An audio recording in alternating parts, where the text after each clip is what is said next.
నాకు ఎప్పుడూ ఒక టఫ్ క్వశ్చన్ ఎదురవుతుంది అనమాట. నాకు తెలిసి మీలో ప్రతి ఒక్కరికి కూడా ఆ క్వశ్చన్ ప్రతిరోజు ఎదురవుతుంది. నేను అదేంటో చెప్పిన తర్వాత అవునో కాదో మీరు తప్పనిసరిగా కామెంట్ చేయాలి. సో అదేంటంటే అన్న అసలు లైఫ్లో మనం ఎప్పుడు గెలుస్తాం? First point. అసలు గెలవాలంటే ఏం చేయాలి? అసలు మనం గెలవడానికి కావాల్సిన క్వాలిటీస్ ఏంటి?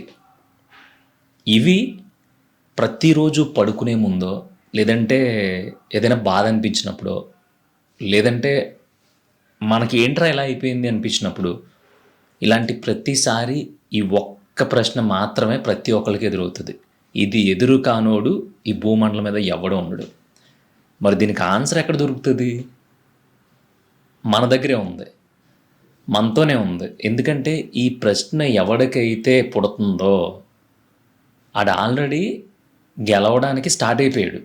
కాకపోతే దానికి ఏం కావాలి అనేది వెతుక్కుంటున్నాడు. ఆడికి తెలియంది ఏంటంటే అన్నీ ఆడి దగ్గరే ఉన్నాయని. నేనేమి ఎదో ఫిలాసఫీ ఏం చెప్పను. గెలవడానికి కావాల్సింది మెయిన్ అవమానం, రెండోది ఆకలి,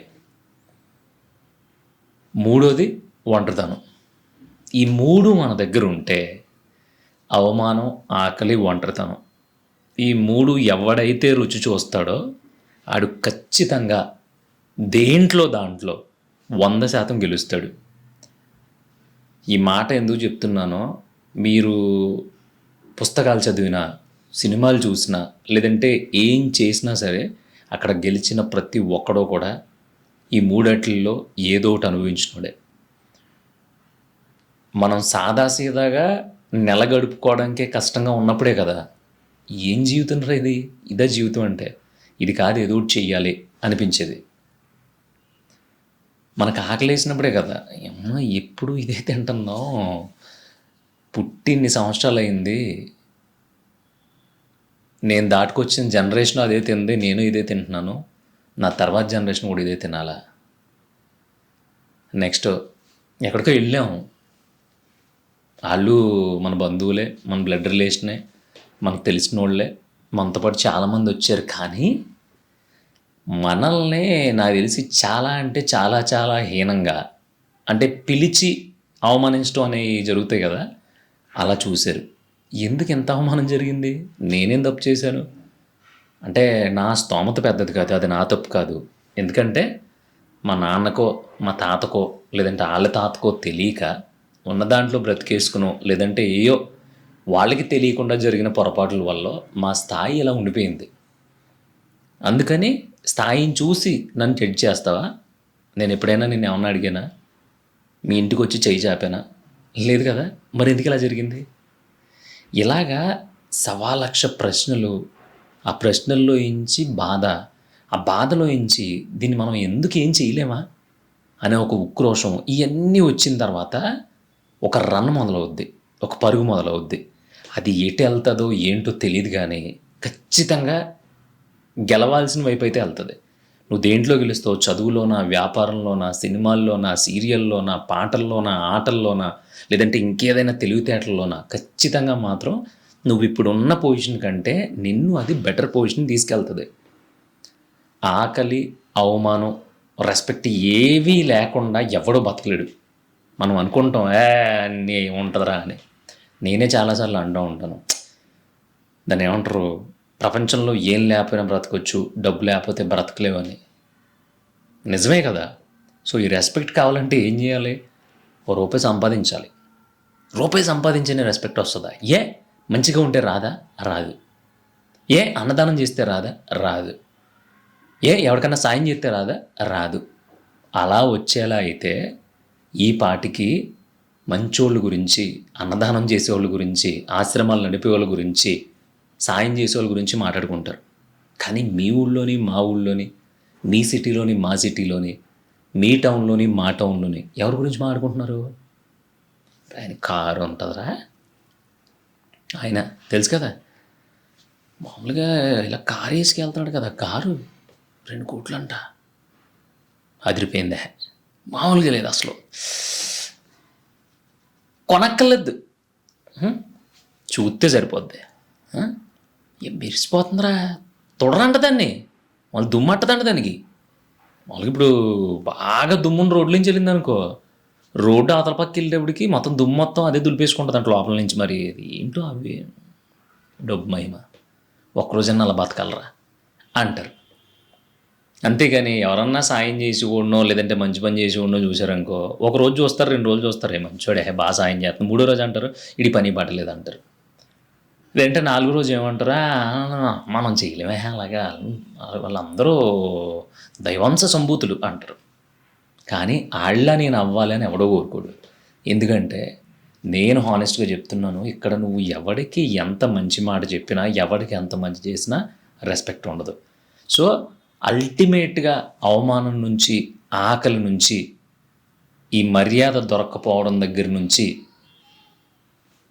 నీ పరుగు మొదలవుద్ది. సో ఇదే నీకు పెట్రోలు, ఇదే నీకు డీజిలు, ఇదే నీకు ఇంధనం, రక్తం, దాన్ని ఏమంటారు, నువ్వు గెలవడానికి కావాల్సిన ఎనర్జీ మొత్తం అక్కడే ఉంటుంది. ఒకడ చేత నువ్వు ఒక 10 మందిలో ఉమ్ముంచేసుకోవాలి. ఎలా అంటే ఈ బతుకు ఎదురా నువ్వు బతుకుతున్నావు, కుక్క బతుకుతుందని ఎవడన్నా అన్నాడు అనుకో, నువ్వు చాలా అదృష్టవంతుడివి. ఎందుకంటే సరైనోడు ఎవడైనా ఆ తర్వాత నుంచి 100% ఆ లైఫ్లో ఒక 10% అన్న చేంజ్ ఓవర్ తీసుకొస్తాడు వితిన్ 6 months ఆర్ 1 yearలో. లేదు హైదరాబాద్లో ఏదో చిన్న ఉద్యోగం చేసుకుంటున్నాడు, వాళ్ళ నాన్న ఫోన్ చేశారు సడన్గా, రే ఇలా అర్జెంటుగా ఒక 20,000 కావాల్సి వచ్చిందిరా, మనకి చాలా రిస్క్ అయిపోయింది, నేను ఇప్పుడు అడగలేదురా, గుమ్మి పంపిస్తావా అని కొడుకు నాన్న అడిగినప్పుడు, ఆడికి ఆల్రెడీ ఒక 2 లక్షలు అప్పు ఉన్నప్పుడు 10 మందికి ఫోన్ చేసినప్పుడు, దొంగనా కొడుకుడు మళ్ళీ ఏ బెట్లా వేయడానికో లేదంటే ఏ సిగరెట్లకో ఏ మందుకు అడుగుతున్నాడు ఇవ్వకండ్రా అని నువ్వు ఒకడికి చేస్తే, ఆడి 10 మందితో చెప్పి నిన్ను దొంగలా నిలబెట్టినప్పుడు, నీకు డబ్బు దొరకకుండా చేసినప్పుడు, ఆ మాట మీ నాన్నకి చెప్పలేక ఫోన్ స్విచ్ ఆఫ్ చేసి కూర్చుని ఒక 3-4 రోజులు లేట్ అయిన తర్వాత ఎవడో ఎక్కడో మహాత్ముడు ఒకడు 20,000 ఇస్తే, ఆ 20,000 మీ నాన్నకు కొట్టి, నాన్న నా ఫోన్ పోయింది, డబ్బులు పంపిద్దామంటే నేను మొత్తం అడ్రస్లన్నీ దాంట్లోనే ఉన్నాయి, ఇంకొకటి చేత పంపిద్దామంటే ఆళ్ళు లేడు, ఇంకోలా పంపిద్దామంటే ఆళ్ళు దొరకలేదని అబద్ధాలు చెప్పినప్పుడు లోపల నుంచి తన్నుకుంటూ వస్తుంది చూసావా, అప్పుడు మైలేజ్ దొరుకుద్ది నీకు. దీని అమ్మ జీవితం 20,000 అడుక్కుంటే అంతకుముందు నాతో నానా సాకరీ చేయించుకొని నన్ను వాడుకుని నా పక్కనే కూర్చుని నవ్విన ప్రతి ఒక్కడో నేను నిజంగా నా ప్రాబ్లం ఇదిరా అని చెప్తే, ఆడి జీతం చిన్నదే, ఆడిస్తాడో ఇవ్వడో, ఆడది ఇది అని చెప్పి అత్యవసర పరిస్థితుల్లో నాతో నాటకాలు ఆడతారా అని చెప్పి నీలో నీకు ఒక జస్టిఫికేషన్ జనం మీద వచ్చినప్పుడు అప్పుడు పుడుతుంది. సో ఇలాంటి ప్రతి ఒక్కటి నువ్వు గుర్తుపెట్టుకోగలిగితే గెలవడానికి పెద్ద మ్యాటర్ ఏం అవసరంలా. అంటే 6 feet ఏమి ఉండక్కర్లేదు, మంచి బాడీ ఉండక్కల్లా, అందం ఉండక్కల్లా, ఏం ఉండక్కర్లేదు. అసలు గట్టి కూర్చుని నాకు పలానా ఉద్యోగం కావాలని 1 సంవత్సరం అదే పనిగా కూర్చుంటే ఉద్యోగం రాదా, వస్తుంది. కానీ అందరికీ ఆ చదువు అనేది అబ్బదు కాబట్టి వదిలే. లేదు 1 సంవత్సరంలో నేను ఖచ్చితంగా ఒక 2 లక్షలు పోగు చేయాలి, నా ఖర్చులన్నీ పోయి అనుకుంటే రావా, ఇది వస్తుంది. ఎందుకంటే ఇక్కడ నెంబర్ ఆఫ్ ఆప్షన్స్ ఉన్నాయి. నువ్వు ఎక్కడ పడితే అక్కడ పని చేయొచ్చు, ఇక్కడ పనికి రాకు అని నేను ఎవడో ఆపడు, ఈ పనికి వెళ్ళకో అని ఎవడో అనడు. కానీ మనకి ప్రెస్టీజ్ ఉంటుంది. ఈ పని చేస్తే ఎవడన్నా చూస్తే పలానా పలానా పలానా పలానా వెంకట్రావు గారు అబ్బాయి గారు ఈ పని చేస్తున్నారు అంటే తల తీసేసినట్టు ఉంటుంది అని నువ్వు ఆలోచిస్తూ ఉంటావు. అంతే తప్ప నిన్ను ఎవడో సార్ పలానా నోడు సార్ ఇటుకి బట్టిలో పని చేస్తున్నాడు సార్, 1,500 ఇస్తున్నారు అని చెప్పి వెళ్ళిపోయాడు సార్, ఎలా బతికేవాడు సార్ వాళ్ళ నాన్న ఊళ్ళో పనిలోకి వెళ్ళేవాడు సార్, ఈ సిటీలో పనిలోకి వెళ్తున్నాడు, ఇక్కడ వెళ్ళకూడదు కదా సార్, వెళ్తే ఊళ్ళో పనిలోకి వెళ్ళాలి కానీ అని ఎవడో ఎదవంటే నువ్వు ఒక 1,500 రూపాయలు పని మానేసావు. అదంతా మానేసి షార్ట్ వేసుకుని చొక్కా ఇప్పేసి తలపాకు కట్టుకుని ఆ ఇటుకి బట్టిలోకి వెళ్ళిపోయావు అనుకో, ఆ రోజు 1,500 వస్తాయి. మహా అయితే నీకు బ్యాడ్ హ్యాబిట్ ఉందో, బీర్ అయితే కానీ పడుకో అనుకో, ఒక 150 నుంచి స్టఫ్తో కలిపితే 200 పెడితే ఆ రోజు నీకు విందు వినోదం అయిపోద్ది. ఇంకో 100 రూపాయలు పెడితే బిర్యానీ అయిపోద్ది. 300 ఖర్చు పెట్టుకుంటే ఆ రోజు సంపాదన 1,200.